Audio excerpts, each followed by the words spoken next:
Pour résumer les grandes lignes, c'est pas compliqué, c'est 180 000 pieds carrés. Donc, c'est l'entière superficie du centre de foire qu'on va utiliser pour les 3 jours d'activité, vendredi, samedi, dimanche, du 27 au 29 avril à Expo-Cité. Et le dimanche, nouveauté, c'est 220 000 pieds carrés qui vont être utilisés à l'extérieur. Donc, coin Amel, Laurentien, toute la sphère de stationnement qui est là. On va faire une piste, un banc d'essai avec l'Académie Andrew Ranger. On va avoir Mini Sportsman Québec qui va être là.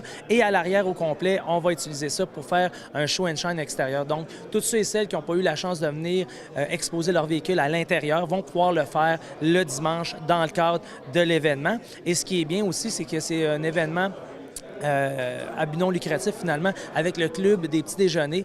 Donc, c'est un don volontaire que les gens vont donner pour avoir accès finalement au déjeuner et 100% des profits va s'en aller au club des petits déjeuners. Donc, on est vraiment content de s'associer au club des petits déjeuners du Québec. Bien, on parle de près de 500 véhicules et exposants qui vont être là cette année. C'est du jamais vu. On est vraiment content. Et comme je le disais tantôt, les gros hits, dans le fond, c'est notre chum Jeff Loney, l'année passée, builder du Kaiser, dans le fond, 1953.